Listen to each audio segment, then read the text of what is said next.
Strong nuclear force. सुने बेटा, nucleus के अंदर ऑब्जर्व करें तो प्रोटॉन पॉजिटिवली चार्ज है, न्यूट्रॉन के ऊपर कोई चार्ज नहीं है। अगर तो इलेक्ट्रोस्टैटिक फोर्स वहाँ न्यूक्लियस के ऊपर एग्जिस्ट करे तो पॉजिटिव पॉजिटिव को रिपेल करेगा। यूं तो न्यूक्लियस का शिराजा बिखर जाना चाहिए, न्यूक्लियस की स्टेबिलिटी ही खत्म हो जानी चाहिए, मगर ऐसा देखने में आता है नेचर में। जब हम इसको ऑब्जर्व कर रहे होते हैं तो एटम का न्यूक्लियस बड़ा स्टेबल है। उसकी स्टेबिलिटी के लिए हो ना हो कोई एक थर्ड फोर्स है, शॉर्ट रेंज है, काफ़ी एक थोड़े से लेवल तक ये एक्ट करती है। मगर इसमें एक बेटा याद रखिएगा, stronger than gravitational and electromagnetic force. बाकी दो फोर्सेस के मुकाबले में काफ़ी ज़्यादा स्ट्रॉन्गर है, ज़्यादा मजबूत है। Attractive and also repulsive. यहाँ एक बात को जहन में रखिएगा, अगर तो स्ट्रॉन्ग न्यूक्लियर फोर्स की बात की जाए, ये हमेशा अट्रैक्टिव नेचर की होती है।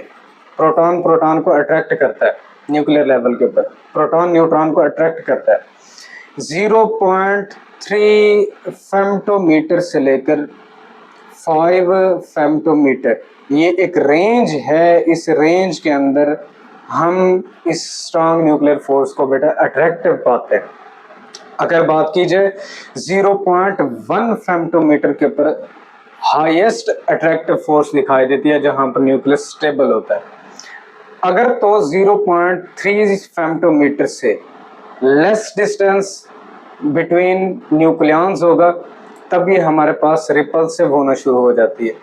और 5 फेम्टोमीटर से भी अबव अगर न्यूक्लियॉन्स के दरमियान में डिस्टेंस होगा तो उस वक्त भी ये रिपल्शन प्रोड्यूस करना शुरू कर देती है। वजह क्या होती है कि जैसे जैसे इस रेंज ऑफ डिस्टेंस से डिस्टेंस या तो कम होता है या बढ़ जाता है, तो उस वक्त electrostatic force of repulsion proton proton को रिपेल करना शुरू कर देगा। वो फोर्स इस स्ट्रॉन्ग न्यूक्लियर फोर्स के ऊपर ओवरकम कर लेती है, जिसकी वजह से हमारा न्यूक्लियाई अनस्टेबल हो जाता है। तो ये रेंज जहन में रखिएगा, अट्रैक्टिव है स्ट्रॉन्ग न्यूक्लियर फोर्स, मगर रिपल्सिव कब बनना शुरू कर देती है, तो ये मैंने रेंज आपको यहाँ पर वजाहत दे दी है कि किस रेंज के अंदर ये रिपल्शन प्रोड्यूस होना शुरू हो जाती है। Transfer due to exchange of field particles. बाकी फोर्सेस की तरह ये भी एक न्यूक्लियाई से दूसरे न्यूक्लियाई के ऊपर एक्सचेंज कैसे होती है। हर न्यूक्लियाई अपने बाहर अपनी एक फील्ड सेटअप करता है और उसके अंदर फील्ड पार्टिकल्स होते हैं। अगर स्ट्रॉन्ग न्यूक्लियर फोर्स के फील्ड पार्टिकल्स की बात की जाए तो बेटा हमारे पास ये होते हैं ग्लूऑन्स।